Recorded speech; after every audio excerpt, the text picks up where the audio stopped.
හොරාට තීෆ් කිව්වා කියලා හැම හොරාටම තීෆ් කියන්න යන්න එපා. හරියට ඉංග්‍රීසි පාවිච්චි කරනකොට හොරා කරන හොරකම අනුව හොරාට කියන නම වෙනස් වෙනවා. උදාහරණයක් ගත්තොත් ගෙවල් බින්දින හොරා ඉන්නේ. මේ ගෙවල් බින්දින හොරාට කියන්නේ බර්ග්ලර් කියලා.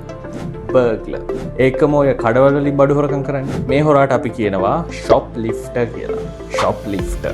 ඒකම ඔය බස් වල කෝච්චි වල ගැට කපන්නේ. ඉතින් අපි දන්න වචනේම තමයි යාට කියන්නේ pick pocket. he is a pickpocket.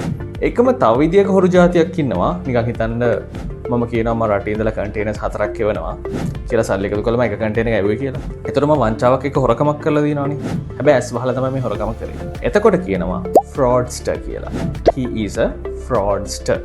ඒකම තව જાතියක් ඉන්නවා. ඔයා හිතන්න ඔයාගේ අවුරුදු 10කට විතර පස්සේ ඔයාට එකපාරට යාළුවෙක් ආදරේ වෙනවා කියලා. ආදරේ වෙලා එකපාරට හම්බෙලා කියනවා මචං මේ පොඩි ප්ලෑන් එකක් තියෙනවා. මේකට සල්ලි දැම්මොත් අපිට ලක්ෂ ගාණක් හොයාගන්න පුළුවන්. ඒකම මේකේ මේ US වල ස්ටොක් මාකට් එකේ තමයි සල්ලි දාන්න තියෙන්නේ. පටගාලා සල්ලි හම්බෙනවා කියලා. මොකක් හරි මේ පිරමිඩ් එකක් ඔය කුස්සන් ඉන්නේ යාළුවෝ ඉන්නේ. එතකොට එයා එන්නේ ඔයාට වංචාවක් කරලා ඔගේ සල්ලි ටික හොරකම් කරන්නනේ. මෙයාට කියන නම තමයි ස්කෑම. ඒකම තව හොරු જાතියක් ඉන්නවා.